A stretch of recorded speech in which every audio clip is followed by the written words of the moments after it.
Hey, Restorers, welcome to a fresh episode of the Restoration Today podcast. I have an amazing woman in restoration with me today. I'm very excited to be joined by Leslie Anderson. She is the Senior Vice President of Training and Launch at Paul Davis, and also the new President and Chair of the Board of Directors for the IICRC, which is very exciting. I know Leslie has been involved with the IICRC for some time, and they just went through elections and leadership changes, and so Leslie is now in that top seat, which is really exciting. I know there's a lot of good things happening at the IICRC, which we are going to talk about in a few minutes. But first, Leslie, I just want to welcome you in and toss the mic over to you to, kind of introduce yourself and share a little bit about your background in the industry and at Paul Davis. Absolutely. Thank you so much, Michelle, for having me on today. I couldn't be more excited about what's going on at the IICRC. We have such cool stuff to talk about today. A little bit about me. I've been in the industry for many years. Started in the field, like getting dirty, cleaning up after a fire or a water loss. I just progressed and became more interested in just continuous learning, which is how I got involved with the IICRC many years ago, and wanting to be better at my craft, at my profession. And I started taking one class after another. And I would say I caught the bug of wanting to learn more. And then I wanted to be a part of standards writing. My first standards, the standard I worked on was the S540 many years ago. And I started to meet the most wonderful people involved in volunteering and learning the process, which then just took me to wanting to volunteer more and be a part of what I could do to create career paths for people just like me within our industry. I think we have such a cool industry that I would love for more people to see that they could have a complete career filled with so much to do this. Yes, I totally agree. So, talk a little bit about your role at Paul Davis. So, Senior Vice President of Training and Launch. So, I'm curious what launch means. I'm guessing the launch of a franchise would be what my guess would be. But what is your role there? How has it kind of grown into this and fits into kind of the modern day restorer, creating these career paths, those kind of things? Absolutely. So training, pretty self-explanatory, the education of new franchises as well as existing franchises. And as back to my career path, as our franchises hire new people, I like to show them an entire learning journey to include the IICRC leadership skills, like how they can have a career with that Paul Davis franchise. Giving them everything they need to grow in the role they're in. And so that's the part of the education.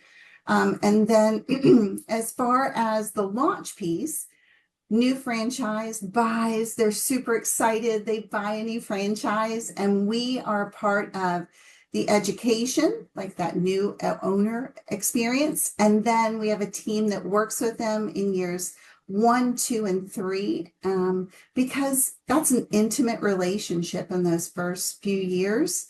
And our launch team is connected with them, very woven in those first 3 years to make them know they're supported and help them be successful. So that's the launch side of the perspective. Awesome. Love it. Okay, so let's talk about the IICRC then a little bit. Let's shift there. So, how long do you think at this point you've been involved with the IICRC, and how has your role kind of shifted? I know it's all volunteer, but you've, worked your way up the chain. I think you've had other positions on the board, now moving your way up to chair. So how has your role changed over the years? And then talk a little bit about the role as chair, like what that means. Oh, it's incredible. It really is. I have to pinch myself a little bit. I got to speak with Claudia Lizelle and Ruth Travis at the Experience Conference in Punta Gorda, and I was just in awe to get to be around those leading ladies in our industry, Sandy Bowles. Oh my gosh, the list goes on and on. And I don't want to forget Rachel Adams, because she is just fabulous as well. At any rate, I started volunteering, just like I mentioned, and fact, I was nominated to be on the board 3 times, and each time I would get the email that said, "Thank you so much, but you haven't, been chosen this year." And funny story, pardon me, funny story. I I just, kept getting nominated, but I never got it. And so the third time was a charm. I'll never forget. I got a phone call from Carrie Vermillion and Kevin Pearson, Yep. and they were both on the phone with me, Michelle. I have to tell you, they told me I had been voted to be on the board. I was jumping around my dining room and I had tears of like joy. And like, they would probably tell you how funny I was. Like, don't fib with me. Are you serious? Because it was something that was passionate about doing. And then it became a reality. And I think my brain wasn't processing that it was real.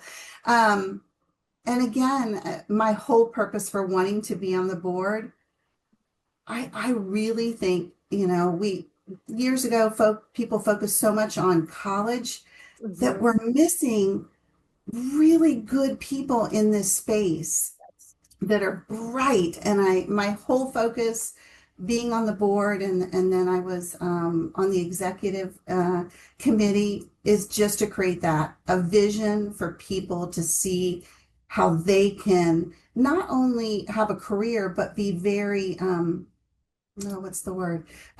Provide for their families in a real high level. So, yeah. So what do you think are the best ways for restoration companies or whoever it may be in the industry to recruit people maybe out of high school or college aged that are thinking they're, what in that time of life when you're assessing, do I go to college? Do I do a trade school? What do I do? What's the best way that you found, or what are some of your franchisees doing maybe to reach those people? Question, awareness about our industry. I think young kids know about plumbing, electrician, HVAC, some of the mechanicals. Um, and I don't know that they know about our industry as much as they could. And so our franchisees will talk with high schools. A lot of them have programs where you can do apprenticeships, work summers, learn it with high school. And then partnering with local community colleges. They found a lot of great folks that way as well. But trade schools in addition to that. Yes, absolutely. Okay, so what's going on with the IICRC these days? What's new? What are some of the new certifications that are out? Maybe new standards updates? I don't know where you want to start. That's a big question, but wherever you want to start, go for it. Yeah, so we have in the restoration division, so there are three divisions. We have the restoration, cleaning, and then inspection division. So the AMRT will probably be released early fall, the new revision. FSRT, or our fire, is now in beta. I'm thinking a final release this fall.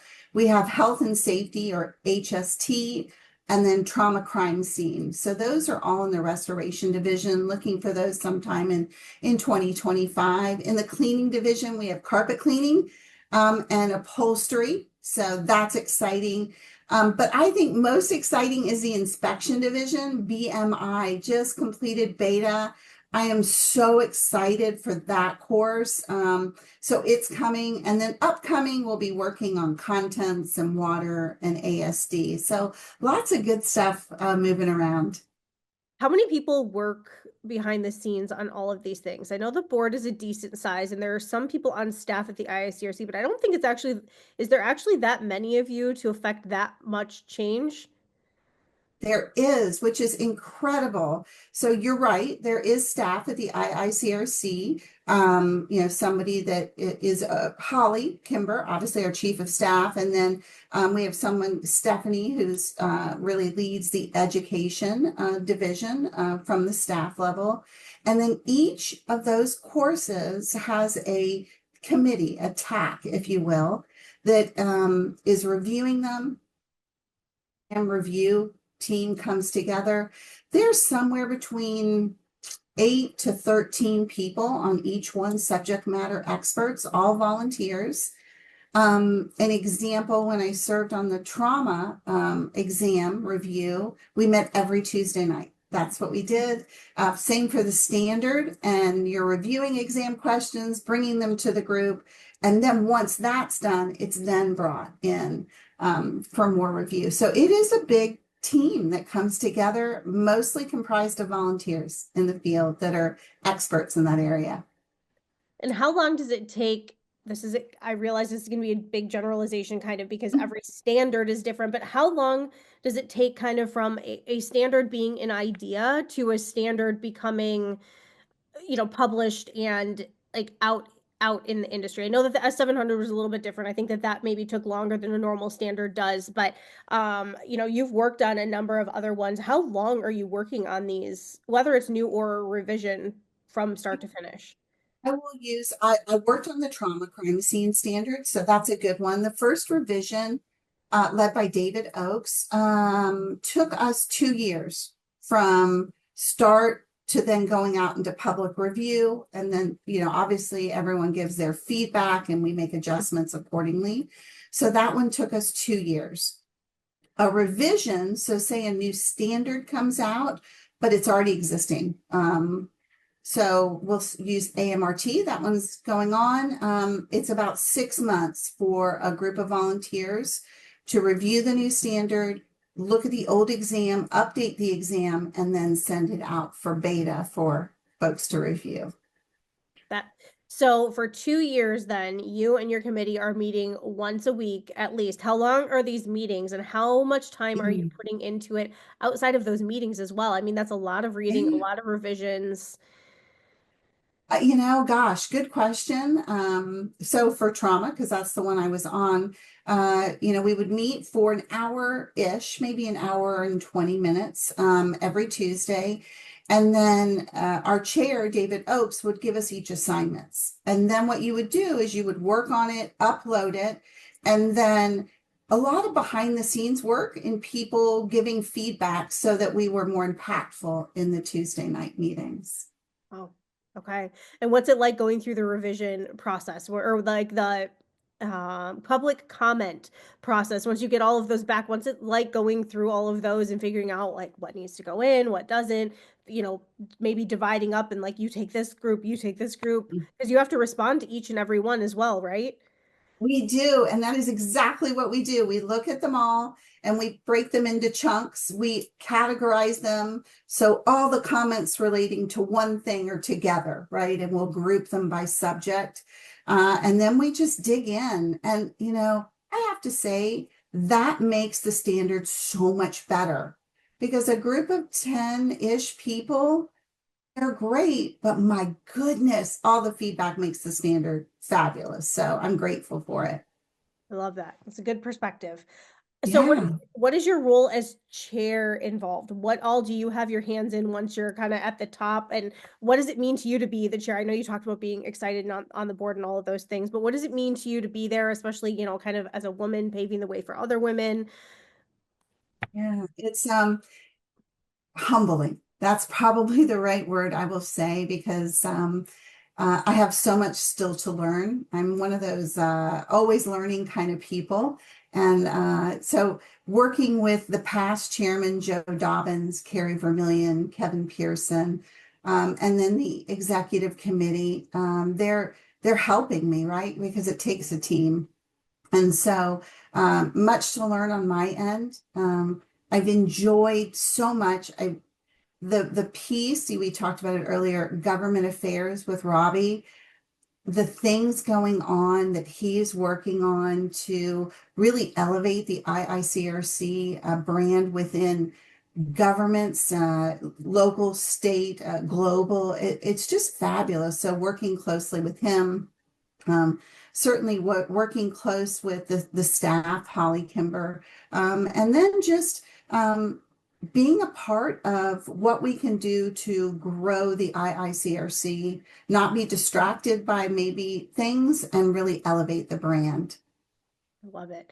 Can you talk a little bit more about Robbie and his role? I know you and I spoke offline and I'm connecting with him and we'll hopefully have him on the podcast soon, but this will be a little bit ahead of that. So for people who are hearing Robbie and government and all this, what does that mean? Who is Robbie? What does he do? Yes, he's our liaison. He lives outside the Washington, D.C. area, and he is working with all government officials, congressmen and women on the Hill on important things coming forward where the IICRC can really play a pivotal role in the success of some of those bills coming forth. There are several he's working on. One is, and I love this, I think it's Workplace America, where folks who have contributed to a payment, not a payment, an educational, I'm trying to think of the number right now. Michelle, forgive me. 509 plan. It's a number where you contribute for education for your children. Yep. And it used to only apply to colleges, meaning an institution that falls into that category. Now working on a bill where trade schools, that money can be used for that type of education. I love that. And he is really involved in it. And that's bugging me. I'll give you the number of the plan. 529. Thank you. Yep. Yes, I knew there was a 5 and a 9. Yep. Yes. 529 plans. That is awesome. I love that. Is a great idea. And that's a lot of reason I think some parents invest in other educational savings things because there are restrictions around the 529 and what it can be used for. So that's awesome. Okay. Yeah. Any other little teasers that you want to add in there? He's working on some very cool things around the S520 and incorporating the S520 into mold remediation in certain states. So that's a big one as well. The S500 has been included in those. And just making sure that folks that are doing this type of work are doing it the right and good way when they're doing those jobs. Yes. Okay. I love it. All right. So let's talk a little bit before we wrap it up, kind of about the industry in general. You're somebody that, you're with IICRC and Paul Davis, and you work with all your franchisees. So you're seeing it from a lot of different angles. So how would you say things are going right now? Kind of a pulse check, like it's okay, it's great, it's terrible. I don't know, where's your pulse check? And then I'll ask you a follow-up, but we'll stick there. Pulse check. How do you think things are going? I think the year started off a little bit flat, I would say for all, but it's picked up. It really has picked up. If we compared it year over year, we had those ice storms and some other things in the beginning of past years. The weather in the winter was a little bit calm, which is good, and didn't create as much in January, but it's picked back up. Big things are happening. Hurricane season is around the corner, and the predictions for those are quite strong as far as what they're forecasting for storms coming into that season. And so companies that are prepared to respond and help people in their time of need will be very valuable during those. So yeah, picked up. Yes, very good. So when you look across your franchise network, what do you see the most successful companies doing? The ones that manage to make it through the lows and they are continuing to bring in revenue, maybe they're diversifying. What are some of those top franchisees doing to make sure that they thrive even when maybe claim volume is a little low? Oh, great question. The ones that do the best create a really prominent brand in their hometown, in the places they live. That means their neighborhoods, their schools, their churches, their community events. They are woven within their community, and they are the go-to because not everyone goes through their insurance should something happen. But those that make themselves top of mind, regardless of insurance being used, are those that are successful. Mm-hmm. Yes, 100%. Okay. We also talked a little bit about, you mentioned hurricane season, and I know you mentioned Colorado State has their predictions out, and I haven't looked at them yet. So give us a little teaser if you've looked at them. Is it looking to be a little bit of a spicy season? It's looking to be a spicy season. It is. I don't remember the exact number they're predicting, but it is more than last year. It just came out, I want to say last week, and they named all the storms as well. So you'll get a sneak peek of if your name is on the list. I don't remember if Michelle was on there. Leslie on there? That's always fun. Leslie is not on there either. No. Our brand director last year was excited because Sarah was on the list and her name is Sarah. She's like, oh, if we make it to the S's. And I think that we did, but it was very short-lived. So she was excited for like the distant storm that didn't go anywhere to be Sarah. So it's kind of funny. People do get excited when the names come out just Yeah. to see who's on there. But yeah, it just came out. Lots of exciting things in our industry, Michelle, that make us all come together, regardless of which company you're with. What I love most is that we all come together to serve people when they're really hurting after a storm. Yeah, absolutely. Okay, before we wrap it up, my favorite question to ask anybody is a favorite restoration story. So typically people share stories from the field. Maybe it's from a franchisee or a job that you've been on Mhm. or whatever it may be. So maybe a restoration story with a client, something like that, but it could be anything for you. I mean, because you wear many different hats. So just a favorite industry story in general. Gosh, I have a bunch. I think my favorite story, so certainly I have some from the field.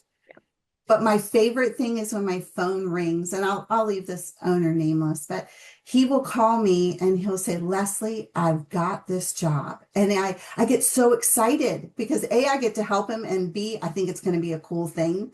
Um, and so he will call me with a mold job or all kinds of them. But the one that made me giggle probably or get laugh the most was he called me and he said, I've got a problem. And I said, well, all right, what is it? And he said, Leslie, I have this commercial building with 30 raccoons. What am I going to do? And I said, well, all right.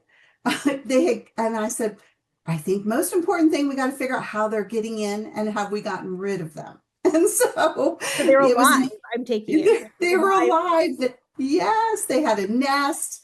They had infiltrated this structure, and he and I worked on it for probably a better part of 2 or 3 days, finding out, how they're very clever, how they were getting in, and to stop that, and then have animal control come in, and then do the restoration on the building. But I think my favorites are stories from the field Oh yeah. because, oh my gosh, they will. And I always figure if they're calling me at, 1 in the morning, it's going to be good. And It better be so, good at 1 o'clock in the yes, morning. Yes. I get excited if this one owner is calling me any time of the day. A smile comes to my face because I know it's going to be something really interesting. Um, so whether it's fire or water, mold, or trauma crime scene, probably my favorite is just hearing from the field and helping them when they have some fun things going on. I love that. That is so fun. I also love hearing restorer stories. Yeah, I should put together a montage at some point actually of all of these clips that people have shared over time in all of these podcasts. That'd be a fun project because there are so many. Yeah, there are, and they're all, everyone says, well, is it the same every day? Yes and no. Yes, it's a water loss or a fire or animal infestation, but they're all different. And I think that's what makes it fascinating for me and for others in our industry. I think that's part of the reason restorers are able to keep at it. Serial entrepreneurs need something different every day, and restoration is different every day. Every year is wildly different. Every quarter is wildly different. So you never know what you're going to get. Yeah, I think it makes it fun. You should have fun every day you're going to work, or at least most days. You should, for sure. Okay, Leslie, anything else that you want to add before we wrap it up? We talked about a lot. I love the college journey or not college journey, the, having a career path in the industry. The learning journey is what you called it. I loved that. And the IICRC and all the updates, all of it. So anything else you want to share before we wrap it up? I would just say, for all of us, practice continuous improvement. Get out there, learn something new. We all have something. I learn something new every day. So get out there. And the only other thing I would say is, none of us, me included, probably you too, reaches where we are in our career without someone helping us along the way. So reach out and thank that person would be one. And two, if you're not mentoring, coaching, or helping someone further their career, look around you, find that person and pour into them. They'll be so grateful, and you'll feel great about it too. Yes, absolutely. Those are wise words. Great advice. Well, Leslie, thank you so much. Congratulations on all of your success. And thank you for all that you bring to the industry and the time that you dedicate to the industry to help move us all forward. Thank you for that. I hope you have an awesome rest of your day. Oh, you do the same, my friend. Thank you so much. For more Restoration Today and the latest news, visit our website, cnrmagazine.com, and find the latest episodes of the Restoration Today podcast on your favorite podcasting platform.